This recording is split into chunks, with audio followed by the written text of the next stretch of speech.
दोस्तों नमस्कार। ये है मार्गदर्शन फॉर सिविल सर्विसेज। मैं अनुराग चौधरी। दोस्तों मार्गदर्शन एनसीईआरटी श्रृंखला के अंतर्गत आज की वीडियो में आप पढ़ेंगे 9वीं कक्षा के विज्ञान का अध्याय 9 बल तथा गति के नियम। इस अध्याय में आप जानेंगे बल क्या है, इसकी परिभाषा क्या है, बल के प्रमुख प्रकार कौन कौन से हैं।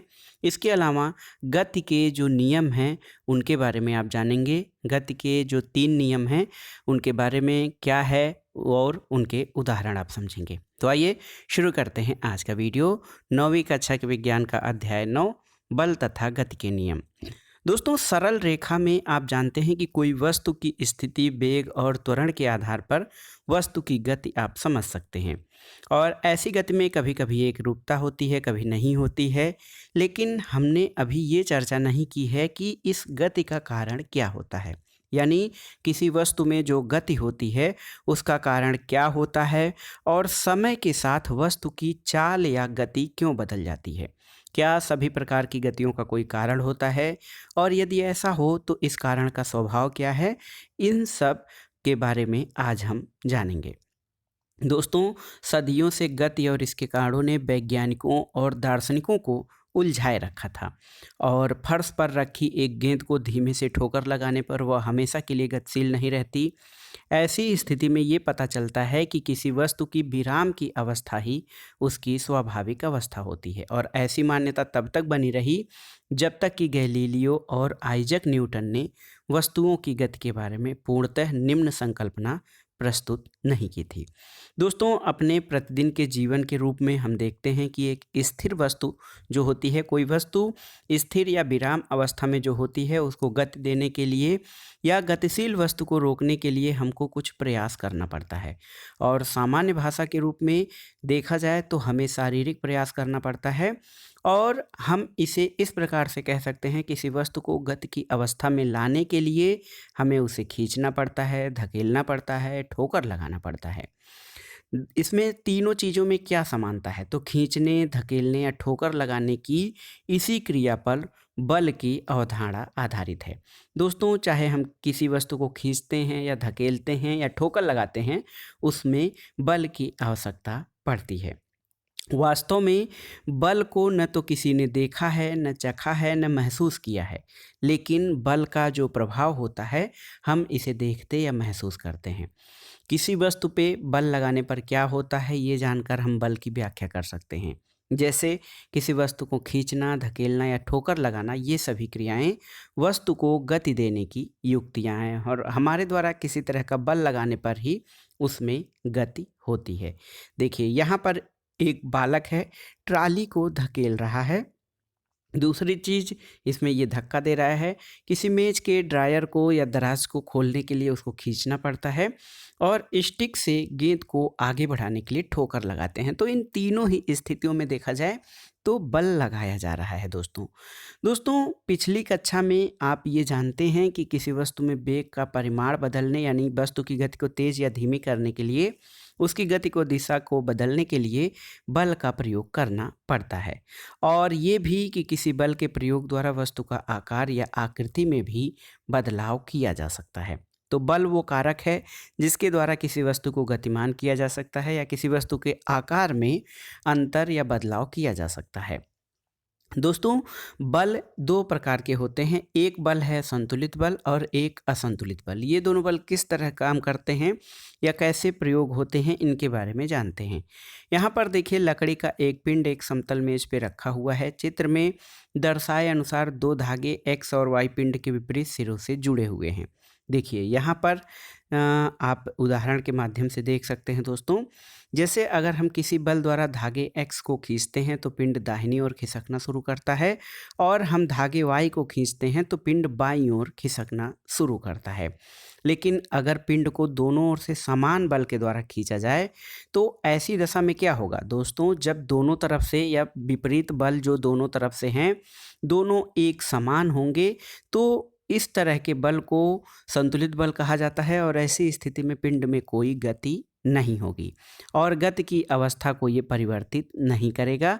यहाँ पर देखिए ये लकड़ी के एक पिंड पर जो लगे बल हैं वो दर्शाए गए हैं। लेकिन यदि कोई भी बल x या y की तरफ से लगने वाला कोई भी बल अगर जो कम या अधिक होगा, तो ऐसी स्थिति में पिंड की गति में या पिंड की स्थिति में परिवर्तन हो जाता है।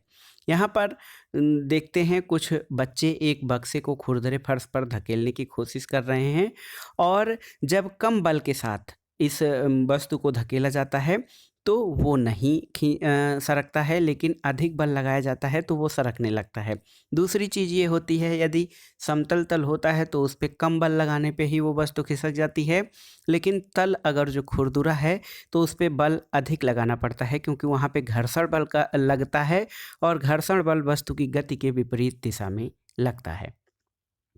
दोस्तों, यदि किसी वस्तु पर चारों तरफ से, यानी चौकोर वस्तु है उसके चारों तरफ से बल लगाया जाए, तो होता ये है कि वो वस्तु नहीं खिसकती है और उधर की तरफ जाएगी जिधर कम बल प्रयोग किया जा रहा हो। तो ये सारी चीज़ें कोई भी जैसे दो समान बल लगे हों, तो असंतुलित बल जब तक नहीं होगा तब तक वो वस्तु गतिमान नहीं हो सकती है। ऐसा असंतुलित बल के उदाहरण में समझा जाता है। दोस्तों, जब हम साइकिल चलाते हैं तो होता ये है कि पैडल चलाना बंद कर देने पर साइकिल की गति जो है धीमी होने लगती है, क्योंकि घर्षण बल जो है गति की दिशा के विपरीत कार्य करता है, और साइकिल की गति में रखने के लिए हमें फिर से पैडल चलाना पड़ता है। और ऐसी अवस्था में ऐसा लगता है कि किसी वस्तु को सतत गतिशील बनाए रखने के लिए एक असंतुलित बल की आवश्यकता होती है। लेकिन फिर भी ये बिल्कुल गलत है। कोई वस्तु समान वेग के साथ केवल तभी गतिशील रह सकती है जबकि उस पर लगने वाला बल यानी बाह्य बल, जैसे बाह्य और घर्षण बल संतुलित होते हैं और वस्तु पर कोई नेट बाह्य बल कार्य नहीं करता है। अगर किसी वस्तु पर असंतुलित बल लगाया जाता है तो उसके वेग में परिवर्तन या उसकी दिशा में परिवर्तन होती है, और इस प्रकार से किसी वस्तु को त्वरित करने के लिए एक असंतुलित बल की आवश्यकता होती है, और उसकी गति जो है उसको गति की दिशा में तब तक परिवर्तन होता रहेगा जब तक यह संतुलित बल उस पर कार्य करता रहेगा, और ये बल हटा लेने पर भी वो वस्तु प्राप्त वेग से गतिमान रहेगी। दोस्तों, गति के संबंध में गति के कुछ नियम हैं। इसमें हम गति के सबसे पहले प्रथम नियम को जानेंगे। दोस्तों, वस्तुओं को किसी आनत तल यानी झुके हुए तल पर गति देकर गैलीलियो ने ये निष्कर्ष निकाला कि जब तक कोई बाह्य बल नहीं कार्य करता है वस्तु एक निश्चित गति से चलती है। उन्होंने देखा कि कांच की गोली एक झुके हुए तल पर लुढ़कती है तो उसका वेग बढ़ जाता है, और गोली जो है ये असंतुलित गुरुत्वीय बल के कारण नीचे गिरती है। दूसरी बात ये कि नीचे पहुंचते पहुंचते ये एक निश्चित वेग प्राप्त कर लेती है, और जब यह कांच की गोली ऊपर की ओर चढ़ती है तब इसका वेग घटता है। दोनों ओर से एक आदर्श घर्षण रहित आनत तल पर एक गोली स्थिर है, और गैलीलियो ने ये तर्क दिया कि जब गोली को बाएं ओर से छोड़ा जाता है तो ये ढाल के नीचे की ओर लुढ़केगी और दाईं ओर के आनत तल पर उतनी ही ऊंचाई तक जाएगी जितनी ऊंचाई से उसे छोड़ा गया था, और यदि दोनों के तलों का झुकाव समान है तो गोली उतनी ही दूरी पर चढ़ेगी जितनी दूर तक वह लुढ़की थी, और अगर दाईं ओर के आनत तल के कोण को धीरे धीरे कम किया जाए तो गोली को मूल ऊंचाई प्राप्त करने के लिए अधिक दूरी तय करनी होगी। तो अगर इस तल को क्षैतिज कर दिया जाए यानी ढाल को शून्य कर दिया जाए तो गोली मूल ऊंचाई प्राप्त करने के लिए क्षैतिज तल पर लगातार चलती रहेगी। यहाँ गोली पर लगने वाला बल असंतुलित बल जो होता है वो शून्य होता है। इस तरह से आप ये देख सकते हैं दोस्तों कि गोली की गति को बदलने के लिए एक असंतुलित बाह्य बल की आवश्यकता होती है, लेकिन गोली की गति जो है उसको एक रूप बनाए रखने के लिए किसी नेट बल की आवश्यकता नहीं होती है, और वास्तविक अवस्था में शून्य असंतुलित बाह्य बल प्राप्त करना कठिन है। ऐसा गति की विपरीत दिशा में लगने वाले घर्षण बल के कारण होता है। दोस्तों, शून्य असंतुलित बाह्य बल इसलिए प्राप्त करना कठिन है क्योंकि घर्षण बल काम करता है, जिससे कुछ समय तक घर्षण बल के कारण ही कुछ दूरी चलने पर गोली रुक जाती है, और घर्षण बल के प्रभाव को न्यूनतम करने के लिए चिकनी कांच की गोली और चिकने समतल तल का प्रयोग और समतल की सतह पर चिकनाई युक्त पदार्थ यानी लुब्रिकेंट का लेप किया जाता है।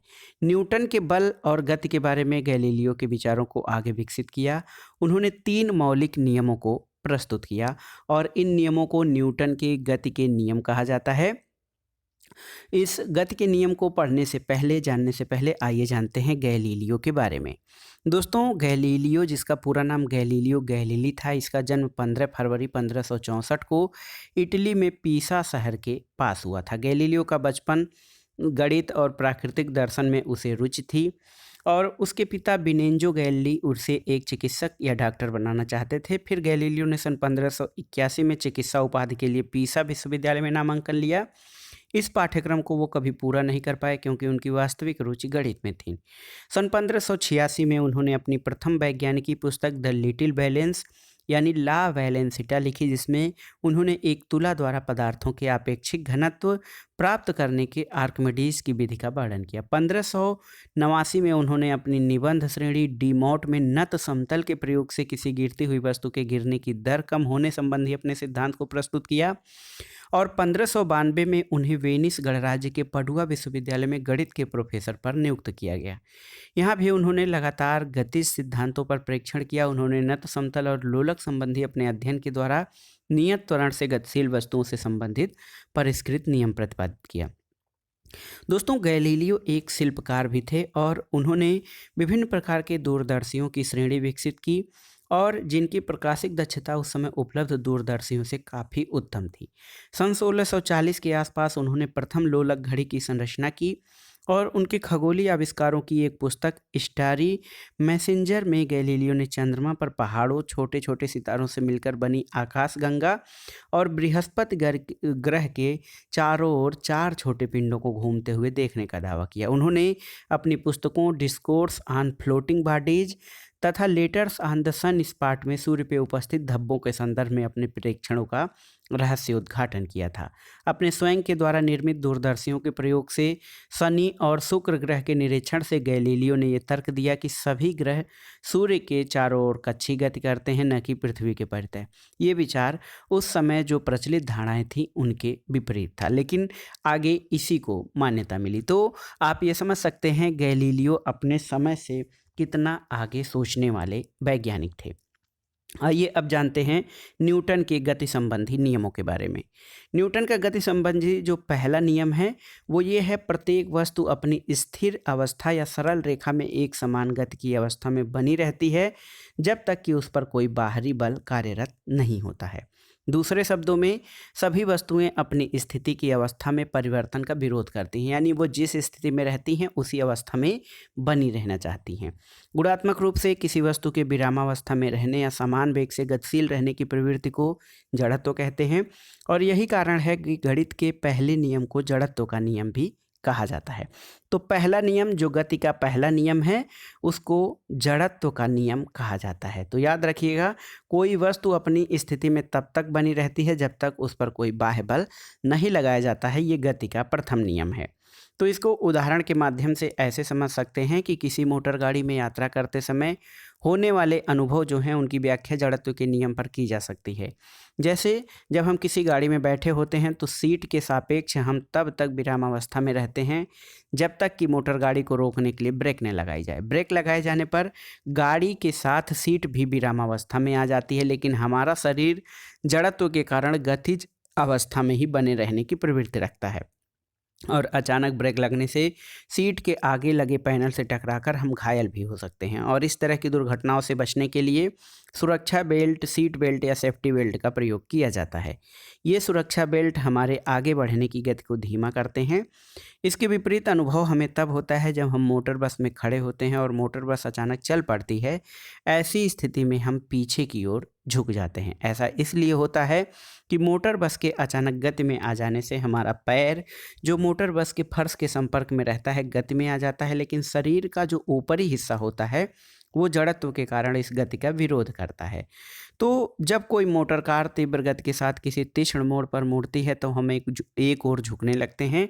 इसे भी जड़त्व के नियम द्वारा समझा जा सकता है, क्योंकि हमारा शरीर अपनी एक सरल रेखा यानी सीधी रेखा में गति को बनाए रखना चाहता है। जब मोटर कार की दिशा को बदलने के लिए इंजन द्वारा एक असंतुलित बल लगाया जाता है तो हम अपने शरीर के जड़त्व के कारण सीट पर एक ओर झुक जाते हैं। एक वस्तु तब तक अपनी विरामावस्था में रहेगी जब तक उस पर कोई असंतुलित बल नहीं लगा हो। देखिए बहुत ही महत्वपूर्ण है। एक वस्तु तब तक अपनी विरामावस्था में या स्थिर अवस्था में रहेगी जब तक कि उस पर कोई असंतुलित बल नहीं लगा है। इसे निम्न गतिविधि द्वारा प्रदर्शित किया जा सकता है। देखिए यहाँ पर किस प्रकार से एक किसी तीव्र गति से कैरम की गोटी या स्ट्राइकर से टकराकर ढेरी के सबसे नीचे वाली गोटी ही ढेरी से बाहर आती है, और आपने ऐसा कैरम खेलते समय अनुभव किया होगा। यहाँ पर एक गिलास है, गिलास के ऊपर एक तख्ती पर सिक्का है, और बहुत तेज़ी से आप उस कागज़ की तख्ती को जब उंगली से धक्का देते हैं तो वो ताश के पत्ते को झटका देने पर पत्ते के ऊपर रखा शीशा जो सिक्का है वो नीचे गिलास में ही गिरता है, और ये सब जड़त्व के नियम के द्वारा ही होता है। अगला आइए देखते हैं जड़त्व और द्रव्यमान। दोस्तों जो स्थितियाँ होती हैं, प्रत्येक वस्तु अपनी गति की अवस्था में परिवर्तन का विरोध करती है, चाहे वो विरामावस्था में हो या गतिशील। वो अपनी मूल अवस्था को बनाए रखना चाहती है। वस्तु का यह गुण उसका जड़त्व कहलाता है, और सभी वस्तुओं का जड़त्व समान होता है। हम जानते हैं कि पुस्तकों से भरे बक्से को धक्का देने की अपेक्षा खाली बक्से को धक्का देना आसान होता है, और एक फुटबॉल को किक लगाते हैं तो वह दूर चला जाती है, क्योंकि अगर हम उतने ही बल से किसी उतने ही बड़े पत्थर पर किक लगाएं तो हो सकता है वो खिसके भी नहीं। दोस्तों अगर जो हम 5 रुपए के सिक्के के स्थान पर क्रम द्रव्यमान के सिक्के का प्रयोग करते हैं तो उस क्रिया करने में हमें कम बल की आवश्यकता होती है, और यदि एक ठेला गाड़ी है उसको चलाने के लिए जितने बल की आवश्यकता होती है उतना बल यदि किसी रेलगाड़ी पर लगाया जाए तो उसकी गति में न के बराबर परिवर्तन होगा, क्योंकि ठेला गाड़ी की तुलना में रेलगाड़ी अपनी गति में कम परिवर्तन चाहती है। तो इस तरह से ये कहा जा सकता है कि रेलगाड़ी का जड़त्व तो ठेला गाड़ी से अधिक है, और भारी वस्तुओं का यानी जो वस्तुएं वजन हैं ज़्यादा भारी हैं उन वस्तुओं का जड़त्व उनके द्रव्यमान से मापा जाता है। इसलिए द्रव्यमान और जड़त्व को कुछ इस तरह से परिभाषित किया जा सकता है कि किसी वस्तु का जड़त्व उसका वो प्राकृतिक गुण होता है जो उसकी विराम या गति की अवस्था में परिवर्तन का विरोध करता है। तो किसी वस्तु का द्रव्यमान जो है उसके जड़त्व की माप है, तो जड़त्व की गणना उसके द्रव्यमान के आधार पर की जा सकती है। अब आइए देखते हैं गति के संबंध में गति का दूसरा नियम। पहला नियम जो था वो जड़त्व का नियम था, जिसमें ये था कि कोई वस्तु जिस अवस्था में है वो उसी अवस्था में बनी रहती है या बनी रहना चाहती है जब तक उस पर कोई बाह्य बल न लगाया जाए। गति का दूसरा नियम ये है, पहले नियम के बारे में जान लेते हैं कि प्रथम नियम ये बताता है कि जब कोई असंतुलित बाह्य बल किसी वस्तु पे कार्य करता है तो उसके वेग में परिवर्तन होता है, यानी वस्तु त्वरण प्राप्त करती है। और दूसरी बात ये कि किसी वस्तु का त्वरण उस पर लगाए गए बल पर कैसे निर्भर करता है और उस बल को हम कैसे नापते हैं, कुछ दैनिक अनुभवों के द्वारा हम जानेंगे। टेबल टेनिस खेलने के दौरान यदि गेंद किसी खिलाड़ी के शरीर से टकराती है तो वो घायल नहीं होता है। गति से आती हुई क्रिकेट की गेंद किसी दर्शक के लगने के बाद उसको घायल कर सकती है।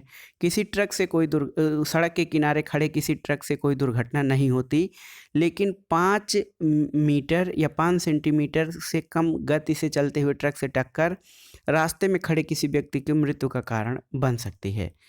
देखिए दूसरी चीज़, एक छोटे द्रव्यमान की वस्तु जैसे गोली को अगर बंदूक से तीव्र वेग से छोड़ा जाए तो वह किसी भी व्यक्ति की मृत्यु का कारण बन जाती है।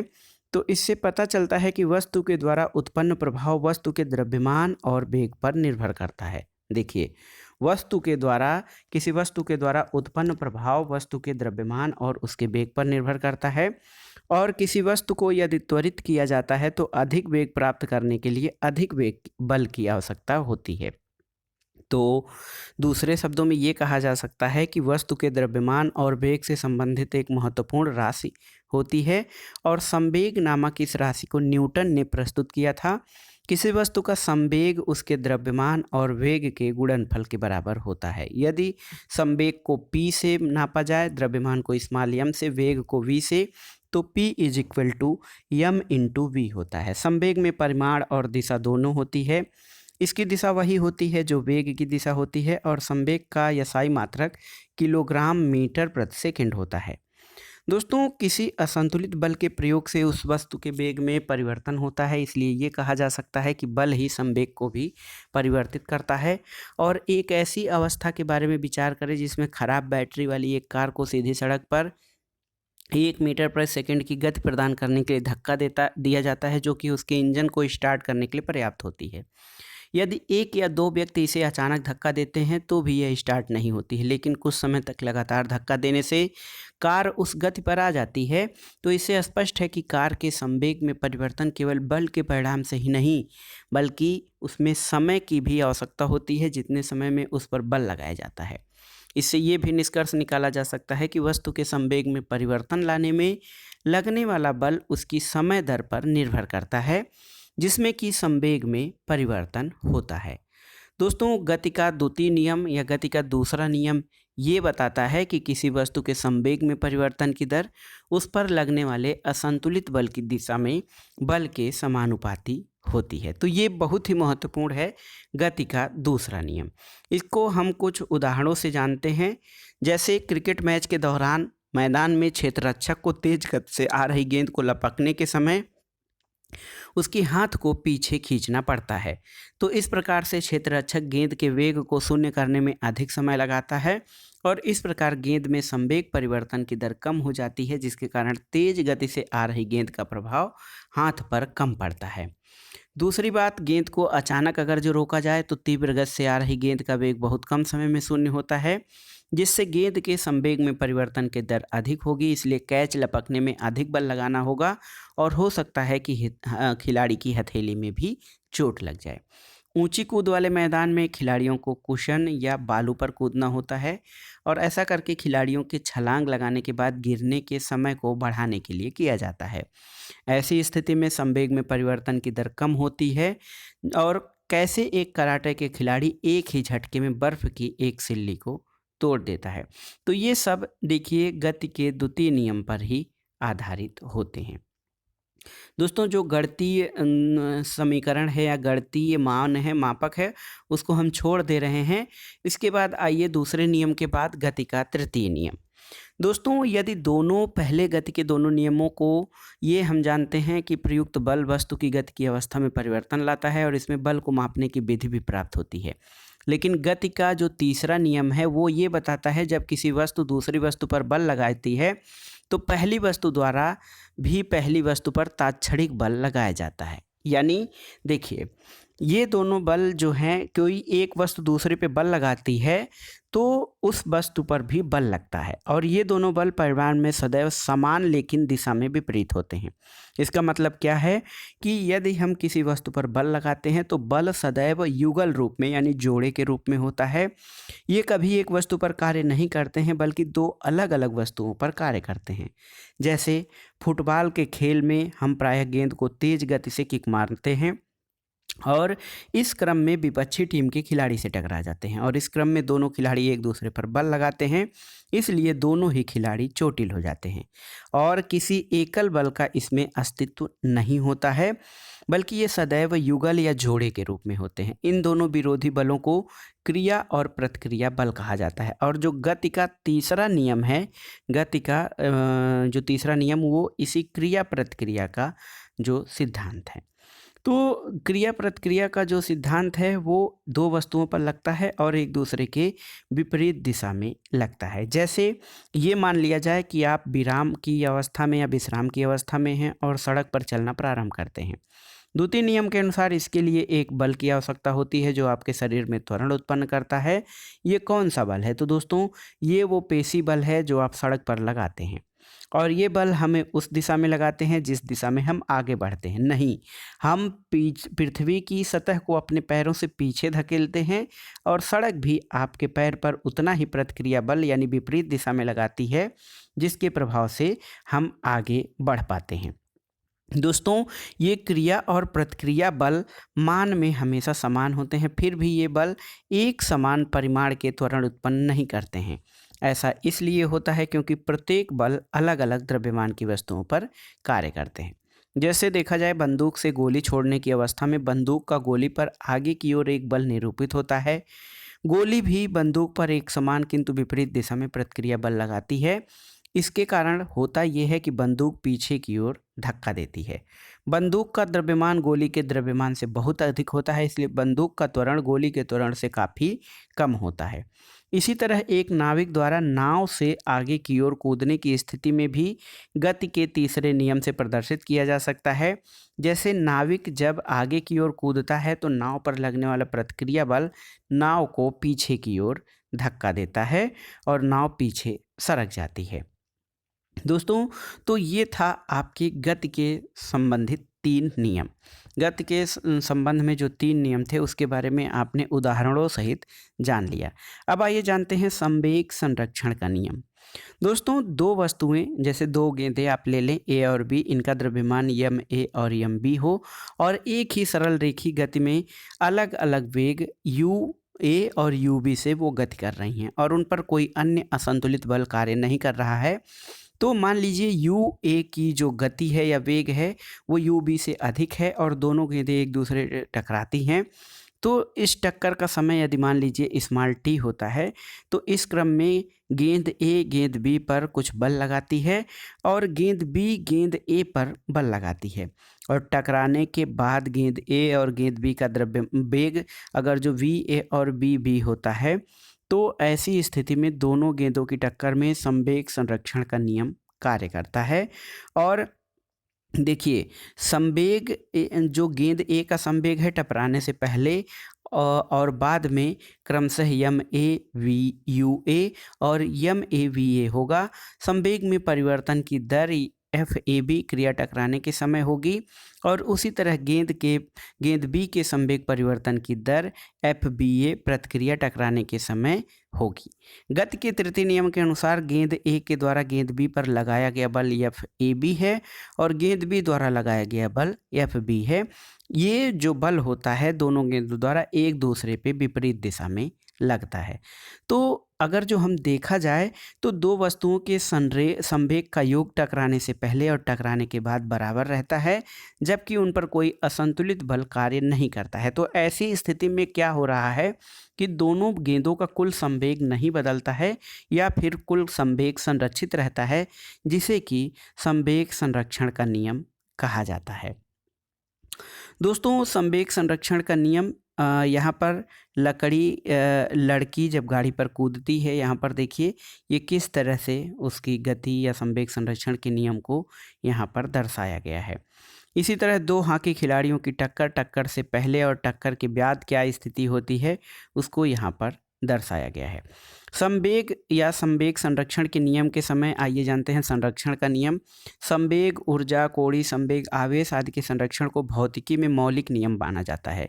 ये सभी संरक्षण नियम प्रायोगिक परीक्षणों पर आधारित हैं और ये याद रखना जरूरी है कि संरक्षण के नियमों को प्रमाणित नहीं किया जा सकता है, इनको प्रयोगों के द्वारा ही सत्यापित किया जा सकता है या फिर खंडित किया जा सकता है। किसी भी संरक्षण नियम के अनुकूल प्रयोग के परिणाम उस नियम को सत्यापित तो करते हैं लेकिन उनको सिद्ध नहीं करते हैं। यदि एक भी प्रयोग के परिणाम इस नियम के विरुद्ध हों तो ये संरक्षण नियम को खंडित करने के लिए पर्याप्त होगा। दोस्तों, संवेग संरक्षण का नियम विभिन्न प्रकार के निरीक्षणों और प्रयोगों के पश्चात निर्मित किया गया है और इस नियम को लगभग 3 शताब्दी पूर्व प्रतिपादित किया गया था। इस नियम को खंडित कर सकने वाली किसी स्थिति का अभी तक कोई अनुभव ज्ञात नहीं है और विभिन्न दैनिक अनुभवों को संवेग संरक्षण के नियम के आधार पर ही स्पष्ट किया जाता है। तो ये था आज का वीडियो दोस्तों। इसमें आपने देखा बल और गति संबंधी नियम। इस अध्याय के अध्ययन में आपने क्या सीखा उसको आइए शॉर्ट रूप में देख लेते हैं। गति का प्रथम नियम, वस्तु अपनी विरामात्मक अवस्था अथवा सरल रेखा पर एक समान गति की अवस्था में तब तक बनी रहती है जब तक उस पर कोई असंतुलित बल कार्य नहीं करता है। वस्तुओं द्वारा अपनी गति की अवस्था में परिवर्तन का विरोध करने की प्रवृत्ति जड़त्व कहलाती है। किसी वस्तु का द्रव्यमान उसके जड़त्व की माप होती है, इसका SI मात्रक किलोग्राम होता है। घर्षण बल जो होता है या फ्रिक्शन जो है वो ये बल सदैव वस्तु की गति का विरोध करता है। गति का दूसरा नियम यानी किसी वस्तु के संवेग परिवर्तन की दर उस पर आरोपित असंतुलित बल के समानुपाती और बल की दिशा में होती है, ये गति का दूसरा नियम है। दोस्तों, बल का मात्रक जो होता है किलोग्राम मीटर स्क्वायर होता है। इसे न्यूटन के नाम से जाना जाता है और इसका प्रतीक जो है कैपिटल एन होता है। 1 न्यूटन बल किसी 1 किलोग्राम द्रव्यमान में 1 मीटर प्रति सेकंड स्क्वायर का त्वरण उत्पन्न करता है। दोस्तों, वस्तु का संवेग उसके द्रव्यमान और वेग का गुणनफल होता है और इसकी दिशा वही होती है जो वस्तु के वेग की दिशा होती है। इसका SI मात्रक किलोग्राम मीटर प्रति सेकंड होता है। और गति का तृतीय नियम ये कहता है दोस्तों कि किसी भी क्रिया के समान विपरीत प्रतिक्रिया होती है और ये दो विभिन्न वस्तुओं पर कार्य करती है। और सबसे महत्वपूर्ण बात ये कि किसी विलग निकाय में कुल संवेग संरक्षित रहता है। तो ये था आज का वीडियो 9वीं कक्षा के विज्ञान का अध्याय 9 बल तथा गति के नियम। इसमें आपने आसानी से समझा बल क्या है, संतुलित और असंतुलित बल किसे कहते हैं, इसके अलावा गति के नियम और दैनिक जीवन में उनके क्या अनुप्रयोग हैं, इनके बारे में आपने जाना। वीडियो आपको कैसा लगा हमें कमेंट बॉक्स में ज़रूर बताइएगा। वीडियो को लाइक करें, शेयर करें और इस चैनल मार्गदर्शन फॉर सिविल सर्विसेज को सब्सक्राइब करें। वीडियो देखने के लिए धन्यवाद दोस्तों। नमस्कार।